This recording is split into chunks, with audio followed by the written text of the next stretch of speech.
Okay, here we go. Smackdown Lowdown coming out of Royal Rumble.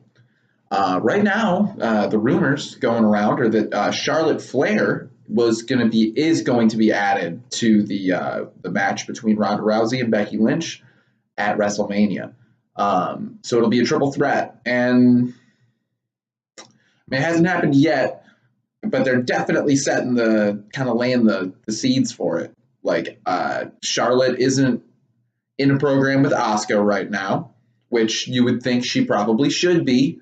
Somebody should be challenging for that SmackDown Women's Championship, and it probably should be Charlotte Flair. I don't think we need to have Charlotte in that match. So I kind of hope that this doesn't end up being true, but I mean, what are you going to do, right? I mean, these people, they got a mind of their own sometimes. That said, the little spot between Becky and Charlotte on SmackDown was good. That was a good spot. Charlotte saying that she made Becky, and, she kind of did in a way. Well, I mean, she did and she didn't, but, there's the argument there that she did, and you can see where she would make that argument.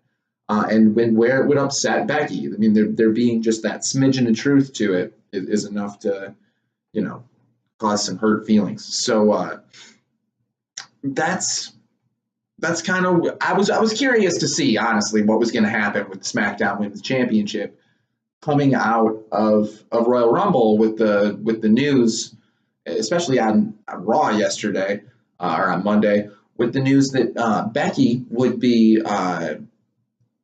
challenging for the Raw Women's Championship. So what's going to happen on SmackDown? And we didn't see on SmackDown. At least I didn't see. I don't remember seeing anything about the SmackDown Women's Championship. One thing that did happen, though, there was a match between R-Truth and Shinsuke Nakamura for the United States Championship. And again, it was a squash match. I mean, basically, could you really call that anything but a squash match? It started... I feel like if I had checked my phone once or twice during that match, I would have missed it. And then all of a sudden, Rusev would have been out asking for a championship match. And that's, what happened next. Rusev comes out after the squash match in which R-Truth beats Shinsuke Nakamura for the United States Championship. So we get no good airtime with Shinsuke and that belt. None. Rusev comes out and says he wants a title shot. And he gets his title shot. And then that's kind of a borderline squash match too. And then Rusev kind of turns heel again while attacking Truth with Shinsuke.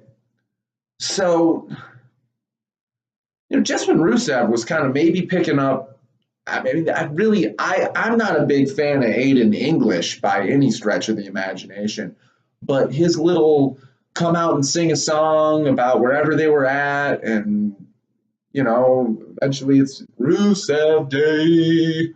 I mean, it was something, right? I mean, Rusev's not a boring guy. He's a good wrestler. He's got a certain amount of charisma.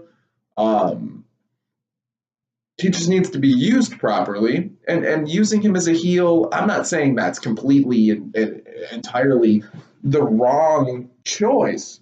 But what I am kind of saying is that it seemed like people were starting to get behind him a little bit, and now he's a bad guy. That's going to disappoint some people. I'm interested to see what happens with it going forward. I'm interested to see SmackDown just do anything at all with that United States title belt that's compelling, since they took it off of Jeff Hardy.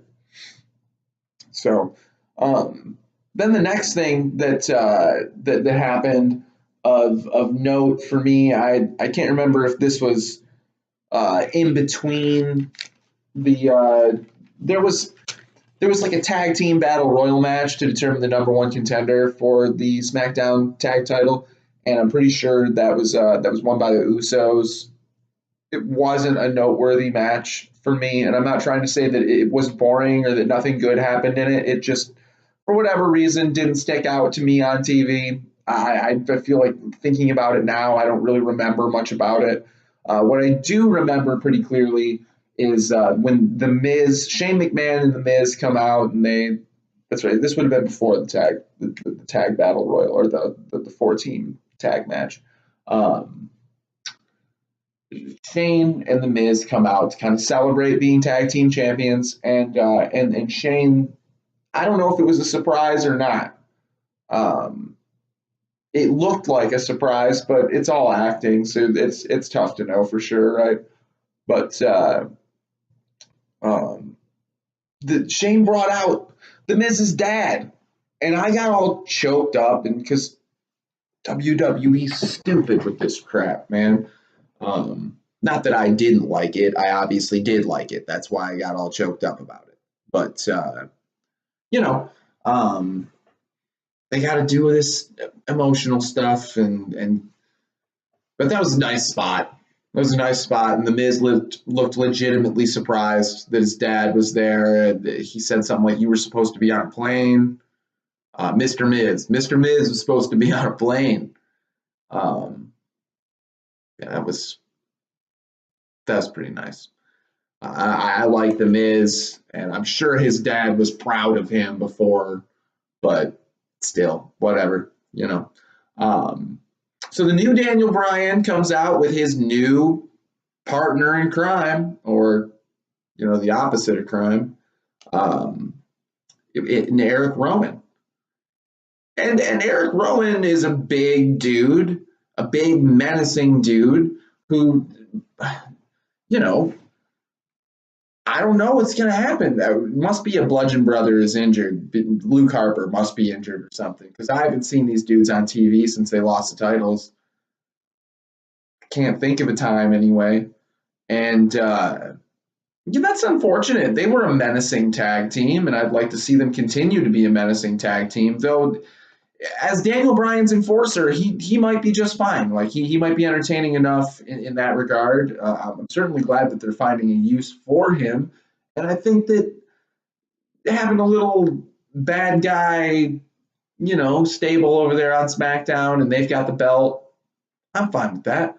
I also liked the new belt, Daniel Bryan's granola belt.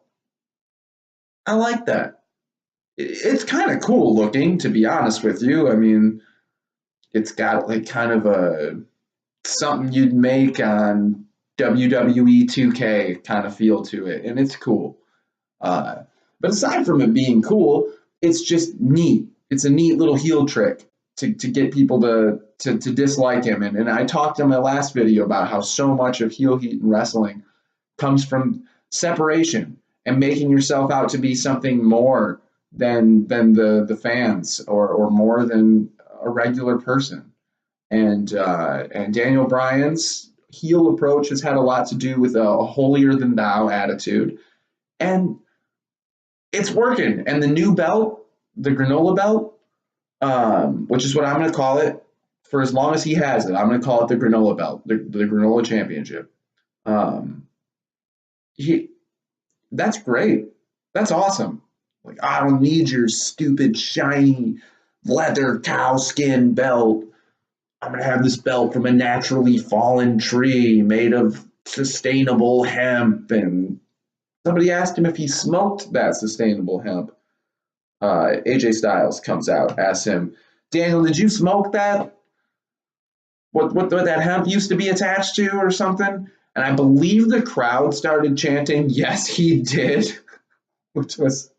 that's pretty funny. I don't know what the marijuana laws are in Arizona. That has a tendency to be a place where I maybe wouldn't think that they would, but it's out west, so, maybe that's kind of like a kosher thing out there. But either way, it was a pretty funny spot, pretty cool spot. And so during AJ Styles being out there, all of a sudden Randy Orton comes out, and then they cut to commercial, and they come back from commercial, and just... Jeff Hardy is in the ring already, and Mustafa Ali is coming out, and Samoa Joe is coming. It's basically every male superstar. I said superstar. I didn't mean to say that. I said at the beginning of this show, I was like, channel, I was never going to call them superstars because they're wrestlers, and that I just did it. Every male wrestler on SmackDown who we had not already seen today basically came out to argue that they had the best claim at the SmackDown Championship. And well, Samoa Joe comes out and he says he's kind of trash talking everybody a little bit, but he says to Mustafa Ali, he's like, "You're out here, you're a man among boys out here." And when he said it, or opposite, you're a boy among men out here. And when he said it, his voice cracked. So it was kind of funny, just the irony of the timing of that whole thing. But then we find out there's a big brawl in the ring between all the people who think that they have a claim, and I might have forgotten a person or two. It was Joe, Randy Orton, Mustafa Ali, Jeff Hardy. Maybe that's it. And AJ Styles and Daniel Bryan. And Daniel Bryan gets up on the mic and says that none of you will ever have the opportunity to face me for this belt because I'm going to be the WWE champion forever. And then Triple H doesn't come out, but he has like a Bigatron, appearance, and his face is out there anyway. And he says, you're right, Daniel. I came out here to tell you that you're right. You won't be facing any one of these he calls them superstars, but you won't be facing any one of these wrestlers for the opportunity to defend your championship. You're going to be facing them all at Elimination Chamber. So we've got a pretty cool match coming for Elimination Chamber. That's one of those matches that I think if the fans were putting it together and they had the roster to choose from that you have on SmackDown, and they were going to pick 6 or 8 dudes, I can't remember how many spots there are in the Elimination Chamber. 6, right? Maybe? I don't know. If they were going to pick, these are the guys they'd pick, right? Who else would you pick? Like, nobody. These are the guys you'd pick. You got Mustafa Ali, who's a young up-and-comer. I mean, maybe Andrade and Rey Mysterio being involved might be, but I mean, you can't literally have everybody. So, like, if you were going to pick, you'd be hard-pressed to pick a better group of dudes than who they've already picked to be at this match in Elimination Chamber. And frankly, I'm really excited. Elimination Chamber is like 2 weeks away or something like that. And I'm already I'm almost as pumped for Elimination Chamber as I was for Royal Rumble, because these Elimination Chamber matches have a gimmick that I enjoy. I think it's neat. And we're already getting some pretty juicy matches coming out of it. So I'm pumped. I hope you're pumped too. I don't know who I'm going to have on before Elimination Chamber, but I will be having somebody on the podcast, and we're going to maybe do things a little bit differently. Instead of making one big hour-and-a-half long video, I might break things up into 2 or 3 half-an-hour videos so that they're a little bit easier to digest, and hopefully I'll be able to make that happen, and maybe just kind of break things up into little bite sizes for you, and then I'll put up the full conversation too for anybody who wants to see it like that. But yeah, I think that might be what I do this time. And but either way, I'm really excited. If you're watching this right now and you're somebody that I've talked to about maybe having on, or you're somebody who's maybe wanted to just get in contact with me about coming on, maybe do that. I'm looking for people to talk to heading into the Elimination Chamber, and just to see how we're feeling and what we think. It's going to be a cool match. This WWE Championship match is going to be cool. The Women's Tag Championship match is got built in cool because it's the first time ever, but it's already looking like there's going to be some pretty cool teams involved in it. So I'm pumped. Hopefully you're pumped too. Anyway, thanks for watching. I'll see you soon.